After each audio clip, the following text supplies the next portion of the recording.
Hey everybody, and Tony here. Yes, I know I was supposed to review Ren and Stimpy, but it came to my attention through a comment made by Caitlin Jewell that All Grown Up was not the final nail on the Rugrats franchise's coffin.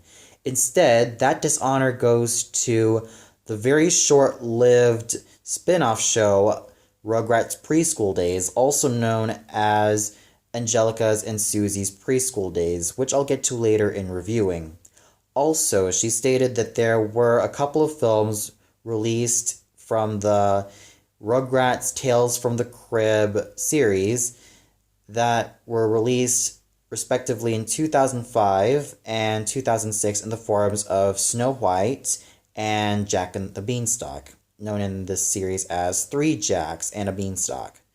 So basically, she stated that she'd like to hear my opinions on these three installments. So with that said, here it is. My review of Rugrats Tales from the Crib, Snow White, which was released back in September 9th, 2005.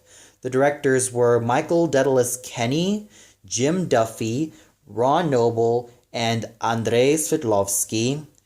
The producers were Jill Gorey, Barbara Herndon, Pernell Hayes, and also Jim Duffy. The executive producers were the creators of the show, Arlene Klasky and Gabor Chupo. And the writers were Jill Gorey and Barbara Herndon, and the voice director was Charlie Adler. Now, when I first heard about these two installments, I basically saw them in passing and was rather skeptical of how my opinions would turn out to be. And I wasn't really so sure because, well, it is really nice seeing the Rugrats try out fairy tales, which I probably wanted them to do for quite some time. They did that with The Wizard of Oz and made their own version of it in like a 30-minute long episode, which I kind of enjoyed, and I thought it was just well, enjoyable enough and kind of made me smile a bit. So, how does this TV movie hold up? Was I satisfied with it? Was I totally intrigued with it? Or was I totally disgusted with it? Let's find out. Now, in terms of its story, I have to say that at least it's decently structured. But what really suffers was definitely the constant interruptions with Taffy's constant, or even that one time that Taffy ended up getting an interruption in terms of a new gig that was coming up, which left her really excited, and I thought it was unnecessary filler. And there were moments in the story that there were some filler moments, and that there were some moments in which have left me wondering what on earth is going on. And, well, at least there were some elements in the main story of Snow White that were there. Like, for example, the Queen's attempt to try to murder Snow White 3 times, and even the hiring of the huntsman, and the fact that Snow White did not wake up with a kiss from the prince, but instead, while she was being carried by either the dwarves or even by the prince's servants, one of them trips, and then the coffin falls down, and then the piece of the apple, or the poison apple, dislodges from her mouth. I thought they were able to keep elements of the story alive. However, the first 2 attempts that the Queen tries to quote-unquote murder Snow White was in the form of not the sash that she ties around Snow White's waist so that she can suffocate, or the poison comb that she injects on Snow White's head, but rather it was through a form of a shampoo that initially was supposed to make Snow White look disgusting, and instead it backfires and it makes Snow White's head bloom flowers and almost makes her look like a tree. And then the second time that she tries to do away with her was when she gives her a call and states that there is a concert going on in Fairy Tale Land starring a prince. Now the prince in this version is he's a tween pop star, or basically a tween pop rock star who is very famous throughout the land, and he's basically the typical tween pop star of the time. And the queen basically makes a huge mess out of Snow White's house by inviting a lot of stray animals from the forest in order to really give Snow White a hard time, but that backfires as well. And not to mention the chase scene done in the climax, I thought was just hilarious, as it almost made me remind me of a typical chase scene found in Scooby-Doo. But what's also worth mentioning about the apple in this tale is that not only did it make Snow White, played by Susie, sleep for almost several years, but it made her teeth go green, or not really green, but go multicolored after she dislodges it from her mouth, which I thought to myself, it's rather weird. It's rather, odd. Nonetheless, the tale manages to end itself happily, with the queen being evicted from her own castle, and then, ending up begging forgiveness from the babies, and, from Snow White, and from all the seven dwarves, and they said unanimously no. I thought that was extremely harsh. I mean, she's just only allowed just to be with them for the party. I thought was just, what on earth, writers? You could have just made them forgive her easily after. But yeah, it kind of made sense. The queen, played by Angelica, tried to do away with Snow White for 3 times, and the third time she was successful. But it backfired when the tween prince came along and they tried to carry the coffin, which was a box cover for dolls. And just like what happened in the original fairy tale, one of the dwarves trips, and then the apple dislodges from her mouth. And like I said, it left her leaving with multicolored teeth. And overall, sure, the story was kind of all over the place, which kind of made this film suffer, but I didn't also like the unnecessary padding that was found in a few occasions. But other than that, I thought that the story was pretty decent, and at least they were kind of keeping to the spirit of the original Snow White tale, even if it's just only for kids. And what's also quite interesting was that the Wicked Queen, played by Angelica, had different mirrors that kept on backsassing her until there was a mirror that she saw on a TV ad. What's also interesting is that there are also uses of modern technology found in this fairy tale land, which kind of makes me scratch my head, which I kind of understand. They were also trying to be like their own version of Shrek. So yeah, it was pretty much the Rugrats version of Shrek, and they were trying to take tips from him. So she ends up getting a mirror that doesn't backsass her, and, compliments her every single time, but also has to tell the harsh gospel truth. But like I said, the story may have its flaws, but it's still pretty decent.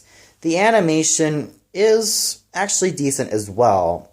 It's not as thrilling looking as in the older seasons of Rugrats, or even some of the earlier Klasky Csupo works, but it still manages to be bright and colorful and quite whimsy, and even makes use of its animation in terms of its musical montages, especially when it came to the Prince's guitar solo, which I thought was, actually pretty decent. Not to mention the chase scene was really well animated, and you really got the feel of being part of a Scooby-Doo cartoon, and you could really tell that the people behind it really took pointers from the Scooby-Doo chase scenes that were very popular and were very famous at the time. So the animation was yet another decent element to the story.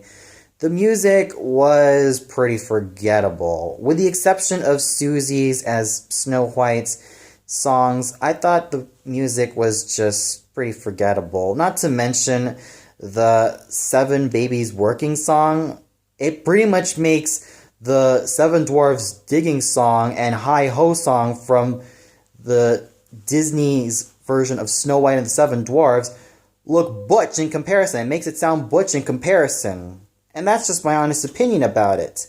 It's enjoyable, but I actually prefer listening to the Disney Seven Dwarfs Digging song in Hi Ho any old day, whether I listen to it in English or in German. I actually kind of prefer it in German since this is where the original fairy tale takes place. But still, the music, with the exception of Susie's little solos, tends to be pretty forgettable. The cast of characters still have that charm, and the ones that really add a lot more flavor into the show was the Mirror. I thought the Mirror was really hilarious, and I thought he really cracked me up every single time. The other fairy tale characters, yes, there were also some other fairy tale characters that made a cameo in this installment, especially some nursery rhymes characters, like the three little kittens who lost their mittens, and then comes their mother, and then comes Rapunzel, and then Humpty Dumpty, and many other characters from different fairy tales. I thought it was a really nice mix, and I could really tell that they were also taking pointers from, well, the Shrek franchise, which was really huge at the time. So you could really tell that they were also taking pointers from that as well. But I wish that they could have also been a lot more developed and even have, like, some lines to spout out from time to time. And given this film's, like, runtime, which was only 49 minutes, we didn't really get to have that much. And it's kind of a pity, but still, the Mirror was definitely a great addition to the cast, and he was just a lot of fun with such funny and really, like, memorable lines. The Prince, well, he's not really that memorable as a character. He's okay, but sort of forgettable. So, and even Taffy, before I forget anything about her, she's the babysitter that appeared in the much, much later seasons of Rugrats.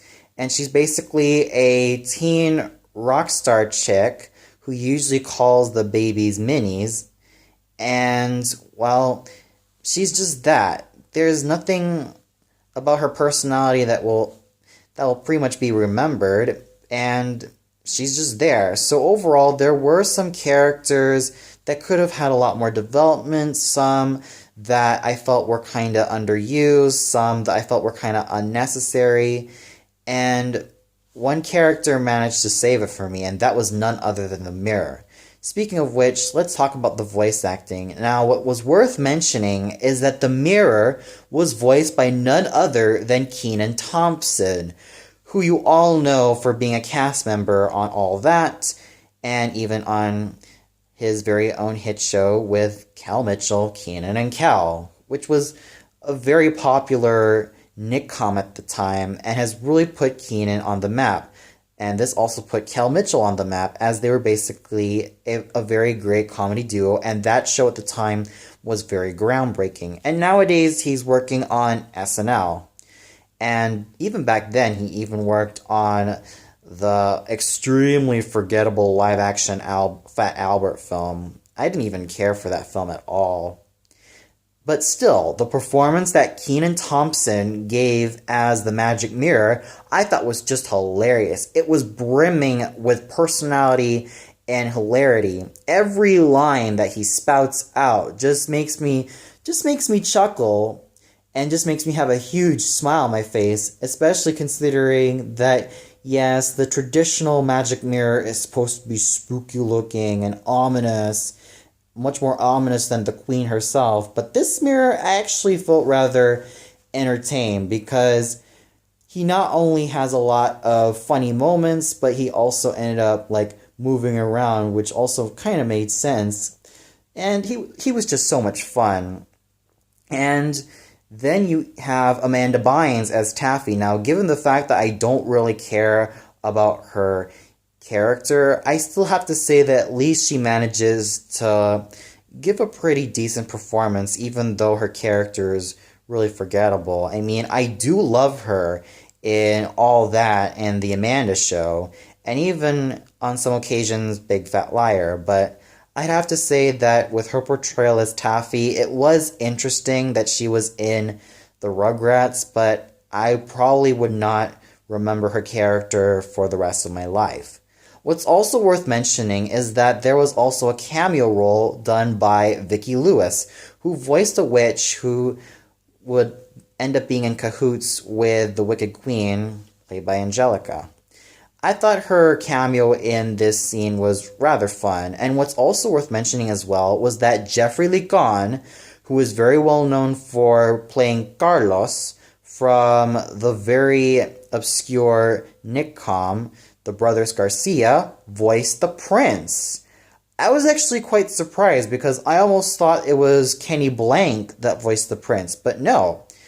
It was Carlos Garcia's actor, Jeffrey Lee Gahn, that ended up voicing the prince, and I was rather surprised at his performance. I thought he did a pretty decent job, despite his character being pretty thankless. And then you get your regulars such as E.G. Daily, Nancy Cartwright, Kath Soucie, Cheryl Chase, and Phil Proctor, Melanie Chardoff, Jack Riley, and Michael Bell giving off their really great performances as well. So overall, the voice acting definitely is the hugest strength of the show, as you could tell that all the voice actors have definitely a lot of fun with this show. So overall, while not my most favorite installment or reimagining or retelling of the classic tale of the Grimm brothers Snow White, I thought it was really decent. I thought it was fun.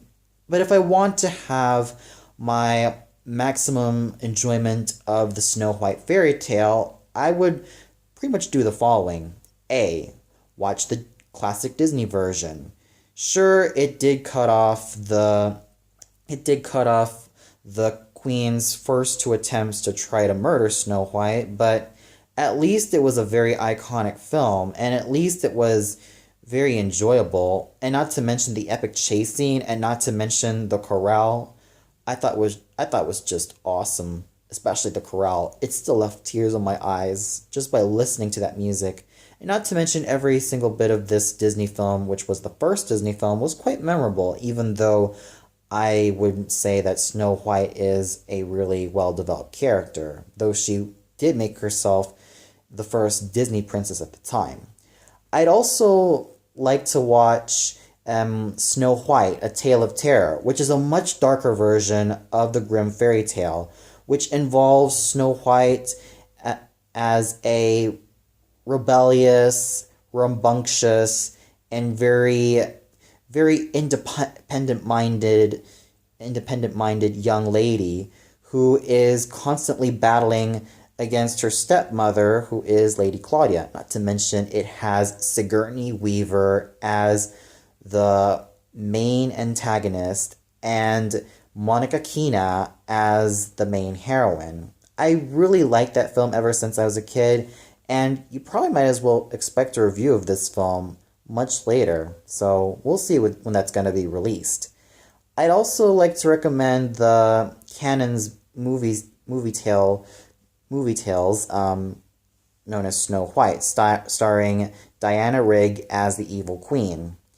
And I'd also like to recommend Snow White, the fairest of them all, starring Kristen Kroik and Miranda Richardson. And by all means, I'd really love to get the maximum enjoyment by reading the original fairy tale. Yes, I absolutely love reading the original fairy tale because it's actually one of my most favorite fairy tales of all time. And the fact that the queen ends up getting her comeuppance at the end of the fairy tale by being imprisoned and by forcing herself to wear those red hot iron shoes was just not only satisfying but really scary and really thrilling. And I definitely got a kick out of the original fairy tale, but with this installment, I thought it was okay. I thought it was interesting to see how the Rugrats would, well, have their own interpretation of Snow White, even though this installment ended up having some flaws found here and there.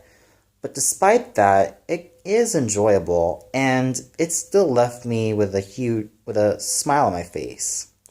So with that, I give this a 3 out of 5.